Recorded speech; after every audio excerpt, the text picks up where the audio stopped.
Hey, this is Carl from Pilotless Drone. So like many of you who are in bands, we like to do everything ourselves. And because of the technology and equipment available these days, that's definitely possible. We work out of our apartments and houses, and we can collaborate online without even seeing each other in person, and we can get pretty decent sound. So how do you do that without a ton of expensive gear, making a lot of noise, or having a really nice recording space? And so this video sort of focuses on problems that are unique to that situation. So everything I'm going to do here is stuff that you can do on your computer in an apartment with kind of the minimal set of gear necessary.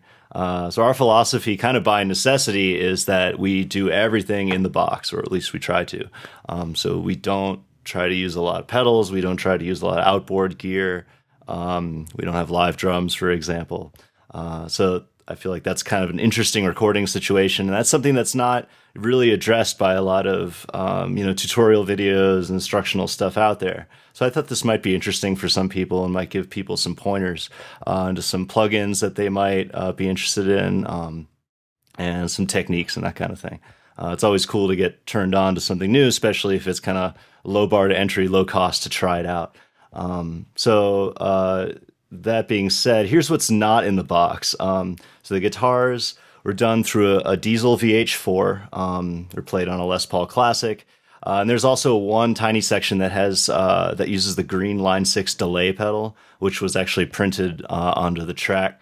So that's not a plugin. Although you can use Line6's Echo Farm, which pretty much does the same thing in the box. The bass was all done on a Man Stingray 5 into a Pod XT Pro, which is by now kind of an outdated piece of gear, but it's okay. We also used Amplitube for one section of this for the bass. The guitars were all recorded through a Palmer PGA-04, which is kind of this load box that also has a direct out. It's pretty transparent and sounds pretty nice. And we've tracked that using the Focusrite Liquid Saffire 56. Vocals were all done on a Shure KSM-32 into an RME fireface preamp. And you can get a full list of the equipment and plugins used in the description of this video. So let's dive in. Okay, so let's check out the drum sound first.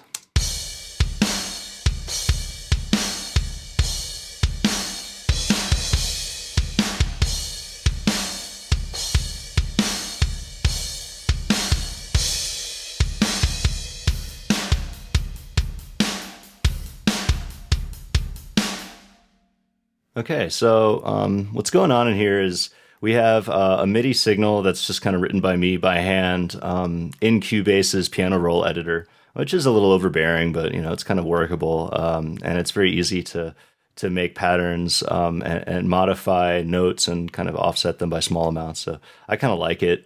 Some guys like to work in Guitar Pro or something and then import it, but I prefer to work with the samples that you're going to be using directly, because they might impact your choices in velocity and even which drums you're going to be hitting in certain parts. So I think that's a lot easier to do and more direct.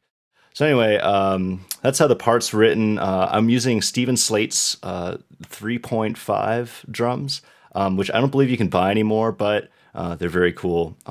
His latest version is 4, but that is a little slower, has more overhead. I like 3.5 because it runs in the contact player, and they tend to be a little more processed than the 4 samples, which makes things a little bit easier for us.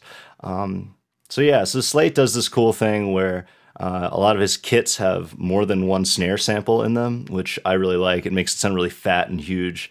I think a lot of guys end up doing this anyway when they're recording acoustic drums. They kind of beat detect parts, and then they'll run the resulting MIDI signal through a sampler, right? And then they'll use some samples that they have, maybe even the Steven Slate library. So why not just do it directly? Yeah, I know what you're saying, but anyway, so that's what we're doing here. The only real modification I've made is I've added a slight boost to the fundamental here of the kick by about 3 dB, and that just gives it a little bit more punch. So finally, we actually, in order to kind of glue all the drums together and make it sound just a little fatter and more awesome, we bust them all together, which the Contact Player sort of does for us by default, into this channel here.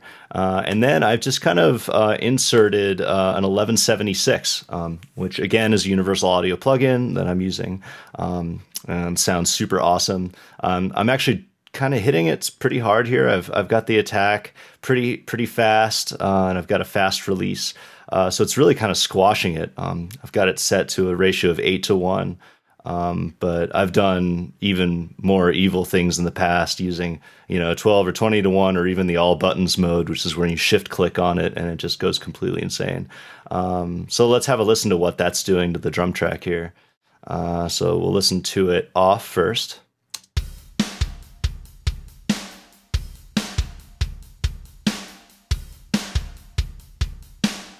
And with it on.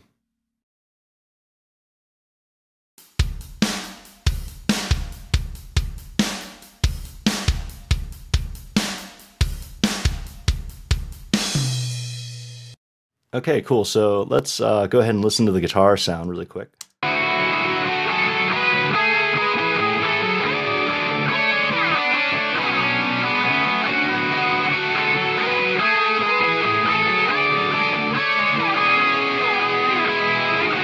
Okay, cool. So what are we hearing here? So if you recall back to the first part of the video, what we actually did was we recorded our guitar through an amp, in this case a Diezel VH4, and we ran that through kind of a load box, which is the Palmer. Now I've actually disabled the speaker simulator section of the Palmer, and what I'm getting is just the kind of raw output of the amp.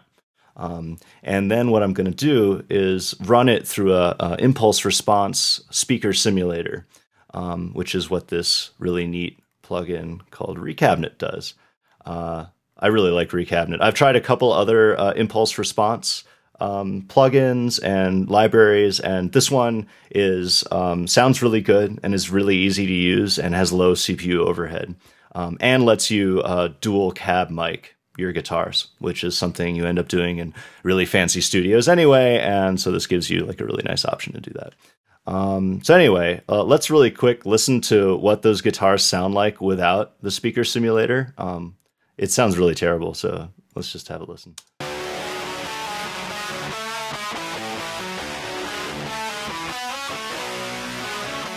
So if it were possible for you to kind of stick the output of an amp directly into your ear, that's what you'd be hearing.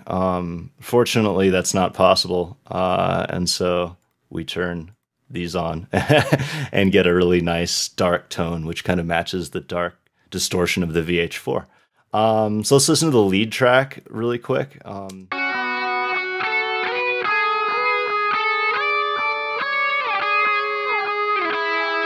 Okay, it's got a delay printed into it that's from the Line6 pedal. I could have used, the Echo Farm plugin by Line6 or something else, but I was really enjoying the sound of that, so I just recorded it directly, and I was willing to commit to it, I guess. All that we've basically done to it is, again, added the Recab plugin, and this time I'm also filtering it through a Cambridge EQ, which is a UAD plugin. And I'm not doing too much to it. I'm just kind of rolling off the lows, dipping here around, I don't know, 125K, and then giving it a little mid-range boost, just over 1K. So anyway, that's kind of the guitar sound of this song. There's another section, actually, over here, which has some lighter distortion guitars. I think I used the second channel of the VH4 for this. That sounds like this.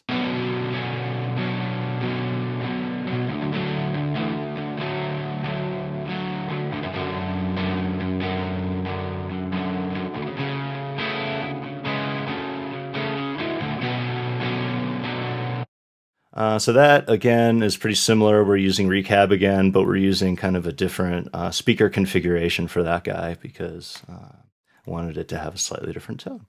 So that's basically it for the guitars for this. Okay, next up is bass. So bass is a very similar story to guitars. We recorded them kind of half the track is recorded through a bass pod XT, and the other is just recorded direct in through a high Z input, and then run through Amplitude. But both of them, again, go through Recab. It's just like the guitars. Fortunately, Recab has bass cab sims in it. In this case, I think I'm using the bass metal preset, which is a pretty nice one. And I've probably modified it a little bit, though I don't quite remember what I've done. So again, the sort of unprocessed sound is not super great.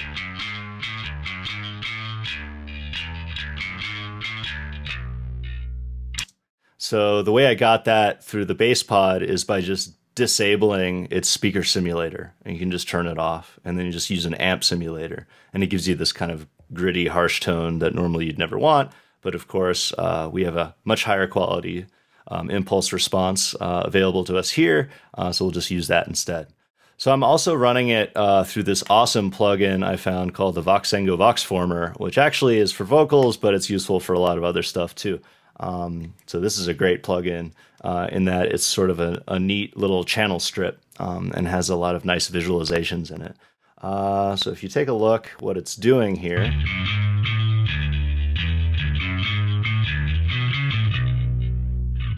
So what we're doing with it is we're applying a little bit of EQ to roll off the bass and give it a sort of presence boost up here.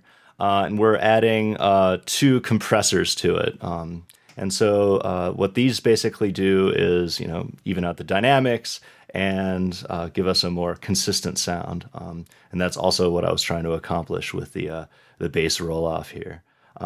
So I really like this thing. It's got kind of a low CPU overhead. It's got really nice visualizations for the EQ, which is really cool. They actually sell that as its own plugin, which is also really cool. And I heard that they're building that into Cubase 7, which is pretty neat.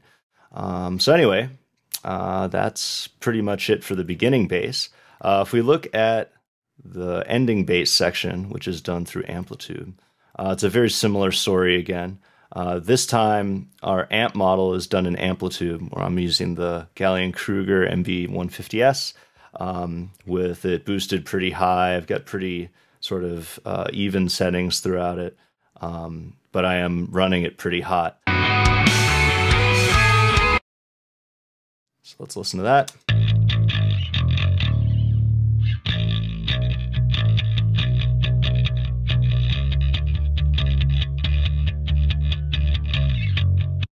So again, a little bit different sound this time. Again, running it through Recabinet, same settings. But instead of the Voxformer, I'm just running it through an 1176. This is also a universal audio plugin.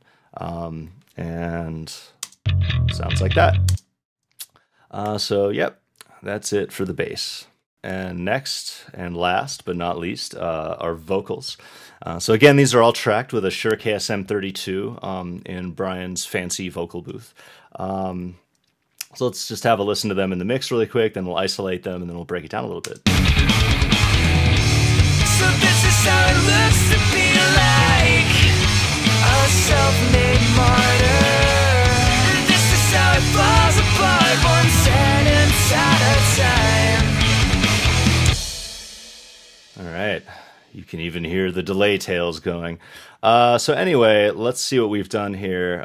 We've got a couple vocal subgroups. I generally do them as lead and harmony. And in this case, we've actually broken it out into a loud lead, a soft lead, a harmony, and a super soft vocal part. And then these are all bussed into one main vocal group here.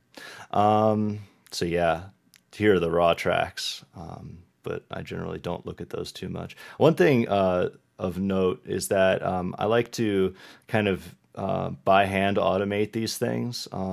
So oftentimes, especially with Brian's vocal setup, there's a lot of sibilants and all of the sort of the front consonants like s and sh. All of those sort of fricatives are really harsh, especially when you run them through a lot of compression. So I like to kind of pre-automate those down and even it out a little bit. And so if you see a lot of chopping here, that's kind of what that is. I like to do that. So anyway, you can do that through compression as well, but you get kind of a nicer result if you do that by hand a little bit first and then put the whole thing through a compressor, because then the compressor can do a better job. It's not getting overwhelmed with transients. Okay, cool. So let's check out the sort of lead loud part in that section that we were listening to. We'll solo that, solo the whole vocal track first. So you think this is... Oops. So this is how it looks to be like... There we go. Now I found it. So yeah, so you can hear the delays running there. Let's go ahead and zoom in on the lead track here and see what's going on. So first it's going through the Vox former, which in this case is doing a little bit of pre-compression. And it's also, I've enabled the saturation effect on it, which is a little, like, it colors it quite a lot, so I have it only applying a little bit here. But I actually do like the way it sounds. I'm using the warm mode. It's got kind of a nice tone to it, sort of a tubey tone. And I like that. So also we're rolling off the all of the bass frequencies here, which is probably something you should always do with vocals. Next up, I'm running it through another UAD plugin, which is the Fatso. In this case, I'm using the Fatso Junior. The Senior is almost the same thing with just some extra controls at the bottom here. But what this is doing is it's just kind of like a tape simulator. It's adding a little bit of warmth, which I like. So this is sort of being used in conjunction with the saturation effect of the Vox former. Next, I'm running it through the de-esser, of course, and finally through a UAD Cambridge to roll off the bass some more. I think I found an annoying frequency around 300 hertz, and then of course boost sort of upper mids a little bit here. Cool. So that's basically it for the loud lead vocal. There's a soft lead vocal that cuts in here. And the very thing you think is love, it's just another stone. So I didn't want to compress that as much as I wanted to do the main one, so I'm just using one instance of the Vox former here, and it's kind of doing everything. I got a little lazy. So we got the compressors on, we've got a similar EQ curve, got the saturation guy enabled again, a little bit less than the other one, and in this one I've also turned on the presence to boost that a little bit in the soft section. So anyway, the effects we're using are pretty cool. I like to use, as a delay, I use the Echo Boy, which is pretty awesome, and you guys should all go out and buy it, because it pretty much has every delay effect that you could ever want in it. So in this case, I'm using this preset vocal delay and saturation, but I've modified it a bit. You can hit this MIDI tempo sync button to sync it to your song's tempo. I've also dragged the feel to the right a little bit to make it drag a little bit. Between Russian and Dragon, it's pretty funny. So anyway, of course, it's being used as a send, so I've got it set to completely wet. That's a really cool effect. For the reverb, I'm using an EMT 140, which is a UAD plugin again, and it's an emulation of a pretty cool plate unit. And finally, there's a tail, which I pretty much use in every song. I'm using Cubase's built-in RoomWorks plugin for this. I've got the reverb time cranked to the max, so just a little bit of pre-delay, and not much else. It's only used in one part of the song. So you can see here, I've automated it on just during this one section, kind of the climax of the tune. You can hear that really quick. Can't you use your mind?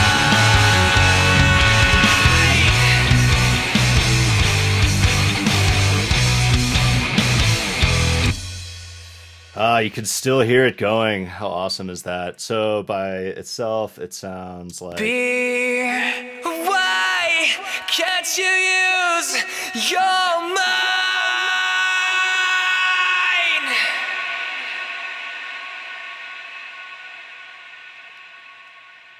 So that is kind of an absurd amount of reverb and delay on that, which is pretty awesome. But in the mix, it still sounds cool, so who cares?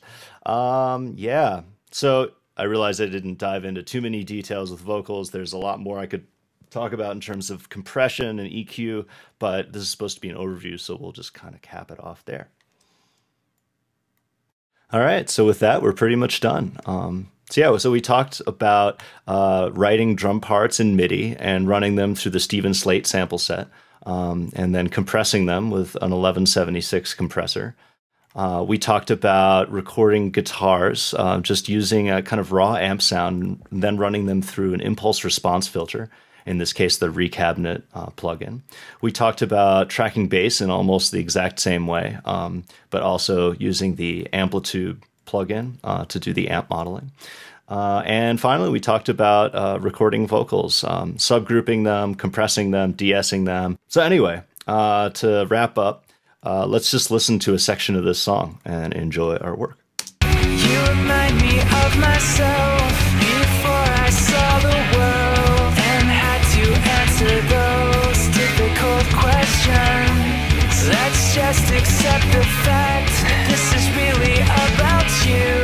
In some petty way, you felt disrespected. Don't just presume it's fact that we all share your view.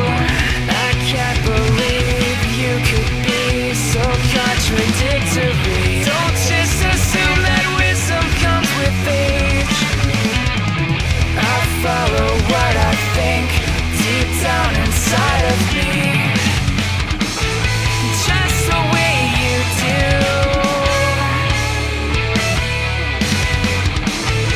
What we think isn't always true. Everything you think is love, it's just another stone you're piling up. And there's no room for friendship when there's no compromise. Use your mind.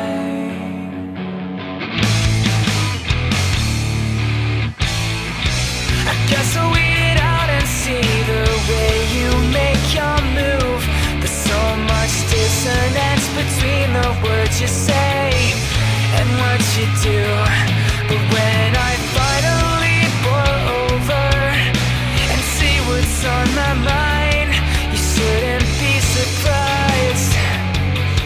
You've been ignoring all the signs. So you think this is love, but this is why you came.